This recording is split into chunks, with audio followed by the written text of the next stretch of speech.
How just one mistake destroyed America's Timex empire. This is the story of how the Waterbury Timex factory built the most successful watch company in American history, and how one strategic decision, made in the shadow of a Japanese invention, unraveled it all. Let's start with the Waterbury Timex factory at its absolute peak, because you need to understand exactly what was lost before you understand how it was lost. In 1907, this single factory complex in Waterbury, Connecticut was producing roughly 23,000 clocks and watches every single day. Do the math on that, and it comes out to one finished timepiece rolling off the line every 4 seconds, hour after hour, shift after shift. These weren't luxury items hidden behind glass counters. Waterbury clocks sat in shop windows, kitchen shelves, train stations, and courthouses across the entire country. The city earned a nickname because of it, the Switzerland of America. Not because Waterbury made the finest watches in the world, but because it made more of them, more reliably than anywhere else on Earth. Thousands of families built their entire lives around this factory. Fathers worked the line, and their sons followed them onto it. Timekeeping wasn't just Waterbury's industry, it was Waterbury's identity. The whole place felt permanent, unshakable, the kind of institution nobody could imagine disappearing. By 2001, it was gone. The last American manufacturing plant tied to this company shut its doors in Little Rock, Arkansas. A company that had once employed roughly 30,000 people worldwide had shrunk to about 6,000. And the original Waterbury Timex factory itself, the building that had defined an entire city, had already been carved up and sold off piece by piece to unrelated commercial tenants years earlier. In 1992, Money magazine ranked Waterbury dead last out of 300 American metro areas for quality of life.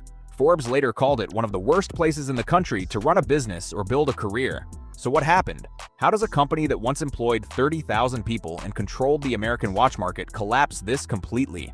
The short answer is technology. The long answer, the one that actually explains it, is a single fateful decision Timex's leadership made in the 1970s. But to understand why that decision was so catastrophic, we need to go back to the beginning, because this story doesn't start with watches at all. It starts with brass. Waterbury sits in Connecticut's Naugatuck River Valley, a region with rocky, unforgiving soil that made farming nearly impossible for generations. By the mid-1700s, residents had mostly given up trying to coax a living out of the ground and turned instead to metalworking. Among the early pioneers were the Porter brothers, who developed one of the first American methods for fusing copper and zinc directly into brass. In 1802, Abel Porter and Company opened what's recognized as the first rolling brass mill in the United States, right there in Waterbury. The city adopted a Latin motto to match its new identity: Quid ere perennius? What is more lasting than brass? It was a statement of confidence. Brass, they believed, would endure. By the mid-1800s, one of the city's brass firms, Benedict & Burnham, started looking past raw materials and toward finished goods. They were already producing brass components for mechanical devices, including clocks, so in 1854, they launched a clockmaking division. That division would eventually become the Waterbury Clock Company. For its first several years, it operated inside Benedict & Burnham's existing facilities. But on March 27, 1857, it was formally incorporated as its own company with $60,000 in capital. In 1873, it moved into a dedicated manufacturing site north of downtown Waterbury, roughly 6 acres built on the former grounds of an old sawmill, with a stream running through the property to power the machinery. This site would remain the company's manufacturing heart for decades. This was the true beginning of the Waterbury Timex factory, as most people would eventually come to know it.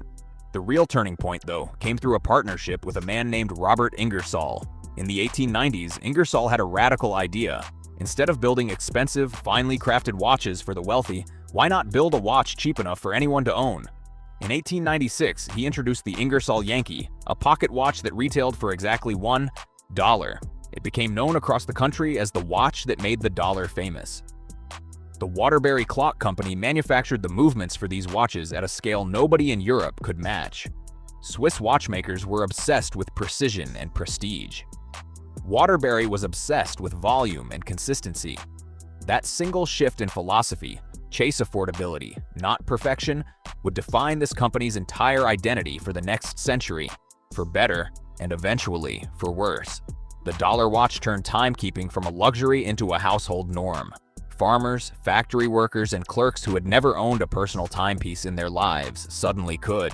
Demand exploded, and Waterbury built a sister firm, the Waterbury Watch Company, to keep up with it.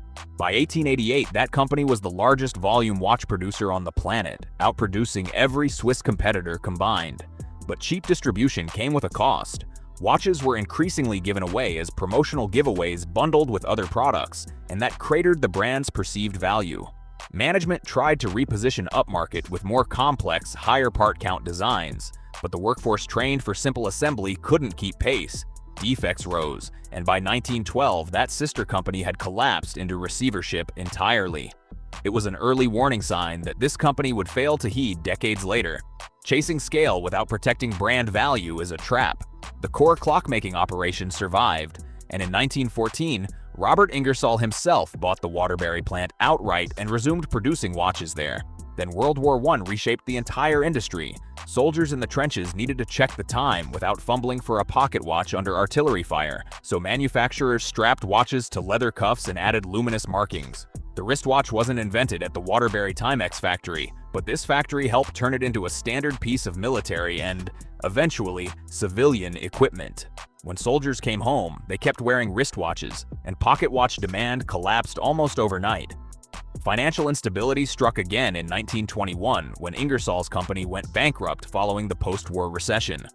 In 1922, the Waterbury Clock Company bought the Ingersoll brand outright for about $1.5 million, consolidating everything under one roof. Stability held for a while, but by the early 1930s, the factory's equipment was aging, electric clocks were eating into demand, and the Great Depression gutted consumer spending. By 1932, the company was in serious trouble again. Then came an unlikely lifeline, a licensing deal with Walt Disney Studios. The Waterbury Clock Company produced the Mickey Mouse wristwatch, launched it at the 1933 Chicago World's Fair, and sold more than 2 million units within 18 months. It saved the company, restored profitability, and added thousands of jobs. But this rescue was really just a bridge to the next chapter. Because in 1941, two Norwegian businessmen fleeing the Nazi occupation of their home country bought controlling interest in the struggling firm. Their names were Thomas Olsen and Joachim Lamkool. Olsen brought capital and international connections. Lamkool trained in engineering and business at Harvard, and MIT brought a colder, more analytical eye. Their assessment was blunt. This company, as it existed, could not survive. The buildings were outdated, the machinery obsolete, the product line too vulnerable to another downturn. Then Pearl Harbor happened, and everything changed again. Lamkool realized that a factory built around precision, consistency, and mass coordination, the exact skills required to make watches, could just as easily make precision fuses for artillery shells and aerial bombs. Under his direction, the Waterbury Timex factory abandoned consumer watchmaking almost entirely and threw itself into wartime production. By 1943, it was the largest manufacturer of precision timing fuses in the United States, supplying the standardized fuse used across Allied artillery. The original Waterbury site couldn't handle the volume, so Lamkool built an entirely new concrete factory in nearby Middlebury, Connecticut, from groundbreaking to full production in just 88 days. In August 1943, the company received the Army-Navy E Award for excellence in wartime production, putting it among a small, elite group of American defense contractors. The following year, in 1944, shareholders voted to rename the company entirely. The Waterbury Clock Company became the United States Time Corporation. It was no longer just a clockmaker. It was a national industrial operation. Lamkool understood something crucial, though. This wartime windfall was temporary. Once the war ended, defense contracts would evaporate, and the company needed a peacetime identity ready to go. His answer was to bring watchmaking back, but rebuilt from the ground up using everything the war had taught them about mass mechanized production. To scale up for that transition, the company opened its first Arkansas factory in Little Rock in 1945, drawn by lower labor costs and an eager workforce willing to learn an entirely new trade. Instead of jeweled bearings made from synthetic rubies, which were expensive and required skilled labor, the retooled watches used hardened alloy components that were cheaper and far easier to mass produce. Assembly lines replaced trained watchmakers. It was, in every meaningful sense, Henry Ford's philosophy applied to wristwatches. Trade a bit of refinement for durability and a price point nearly anyone could afford. The company spent the rest of the 1940s refining that formula under its existing names before finally introducing the results in 1950 under a brand new name, Timex, a blend of time, a nod to the popular news magazine, and Kleenex. Two products the founder's family simply liked and trusted, chosen to signal precision paired with everyday accessibility. By the early 1970s, Timex operated 3 plants in Little Rock and 1 in Hot Springs, employing roughly 5,000 people across the state and becoming Arkansas's single largest private employer. The advertising matched the product. No talk of craftsmanship or prestige, just brute reliability. "It takes a licking and keeps on ticking" became one of the most recognized slogans in American advertising, and by the late 1950s and early 1960s, Timex had become one of the largest watch manufacturers in the entire country, not by competing with Swiss luxury brands, but by owning the affordable end of the market completely. For decades, this model worked, and then, in 1969, a Japanese company introduced the mistake's true origin point. Seiko unveiled the Astron, the world's first commercially available quartz wristwatch. Quartz watches used a battery-powered crystal instead of springs and gears, and they were dramatically more accurate, losing mere seconds a month instead of minutes. The Astron itself launched at roughly $1,000 to $250, the price of a small car at the time, so Timex's leadership looked at it and shrugged. Their customers bought cheap mechanical watches, not $1,000 novelties built around an unproven crystal. Quartz, they decided, simply wasn't relevant to their business. That single judgment, the assumption that quartz technology was a passing curiosity rather than an existential threat, is the mistake that destroyed the Timex empire. Within just a few years, Japanese manufacturers like Seiko, Citizen, and Casio drove quartz production costs down dramatically through advances in electronics and mass manufacturing. By the mid-1970s, quartz watches were priced right alongside mechanical ones, while offering better accuracy, fewer moving parts, and far less maintenance. The technological advantage had flipped completely, and Timex was caught flat-footed. Here's where the single mistake compounded into a full strategic collapse. Timex did eventually start producing quartz watches, but the company treated the transition half-heartedly. Its early quartz models were bulkier and pricier than the sleek Japanese competition. Rather than committing fully to the new technology, management tried to have it both ways. They deliberately capped mechanical watch production below demand to preserve margins on a dying product line, while slashing advertising spend for those same mechanical watches to free up cash. It seemed like a reasonable hedge on paper. In practice, it gutted the brand from both directions at once. Reduced advertising meant the licking and ticking identity that had defined Timex for 2 generations started fading from public memory, while the underfunded, design-lagging quartz line failed to build any new identity to replace it. Timex ended up straddling 2 eras, fully committed to neither, and consumers noticed. The financial damage arrived quickly. By 1979, Timex reported a loss of roughly $4.7 million, on sales of about $600 million. That number sounds small next to total revenue, but symbolically it was massive. This was a company that had survived the Great Depression, 2 world wars, and multiple recessions without losing money. Now it was hemorrhaging cash because of a single missed technological bet. The competitive pressure kept mounting from every direction. Hong Kong manufacturers flooded the market with dirt-cheap watches, undercutting Timex on price. American electronics companies like Texas Instruments and National Semiconductor entered the watch business, leveraging semiconductor expertise Timex simply didn't have. Even Gillette launched its own watch division, treating timepieces as just another consumer product category. These competitors weren't thinking like watchmakers. They were thinking like electronics companies, and their factories were built for circuit boards, not brass gears. Timex's century of expertise in precision metalworking had suddenly become close to worthless. What followed was a long, painful contraction. Employment collapsed from roughly 30,000 workers worldwide at the company's peak down to about 6,000. In Arkansas, plants closed one after another. In 1975, Timex lost a manufacturing contract to build Polaroid cameras, a diversification bet meant to cushion the decline, and more than 2,000 workers lost their jobs in that single blow. 2 of the 3 Little Rock factories shut down, followed eventually by the Hot Springs plant. Entire communities that had organized their economies around Timex paychecks were left with nothing to replace them. Waterbury itself had already been fading well before this.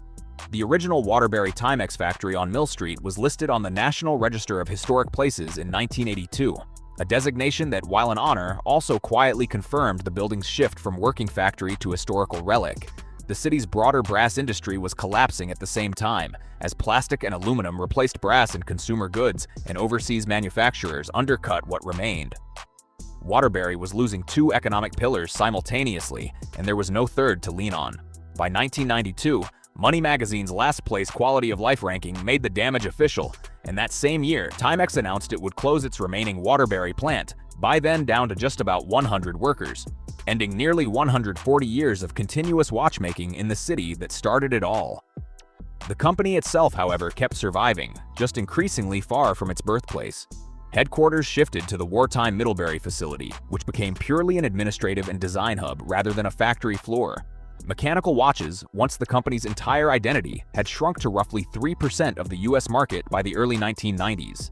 In 2001, Timex closed its very last American manufacturing plant in Little Rock after 56 years of operation, a facility that alone had produced roughly 80% of the company's total output.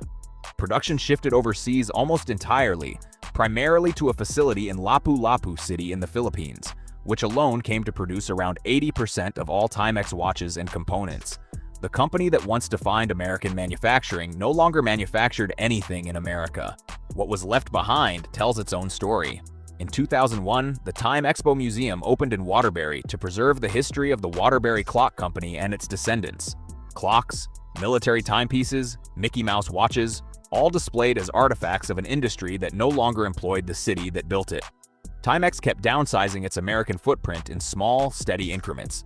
In 2017, it closed its North Little Rock distribution center, cutting 64 more jobs and outsourcing customer service overseas. In 2020, a Boston investment firm called the Baupost Group bought a majority stake in the company. In 2023, Baupost sold the old Middlebury headquarters for about $7.5 million, and Timex moved into a much smaller leased office in Shelton, Connecticut, just 53,000 square feet compared to the sprawling campus it replaced. By that point, Timex employed roughly 150 people in the entire United States, with design work scattered across Europe and manufacturing handled almost entirely overseas. The brand never disappeared. Timex watches are still sold today, still affordable, still recognizable. But the company that survives now is fundamentally different from the one built in Waterbury, a brand manager coordinating design and sourcing across a global supply chain, not a manufacturer rooted in a single American city. The factory buildings still stand on Mill Street, subdivided among tenants who have nothing to do with watchmaking. The museum still tells the story, and Waterbury, once nicknamed the Switzerland of America, never fully recovered from the loss of both its brass industry and its clock industry within the same generation. It's tempting to blame Timex's collapse on globalization, or on cheaper overseas labor, or simply on bad luck. But the real story is narrower and more instructive than that. Timex didn't lose because quartz technology existed. Seiko, Citizen, and Casio all faced the exact same disruption and came out ahead, and so did plenty of smaller Swiss houses that quietly retooled around the same crystal Timex dismissed. Timex lost because its leadership looked directly at a new technology in 1969, decided it wasn't a real threat, and then hedged rather than committed once they realized they were wrong. That single miscalculation, treating a revolution like a niche product, is what turned the largest watch company in American history into a footnote headquartered in a leased office in Shelton, Connecticut. The Waterbury Timex factory didn't fall because brass wasn't lasting, or because Americans stopped wanting affordable watches. It fell because the people running it mistook a moment of disruption for a passing trend, and by the time they understood their error, the market had already moved on without them.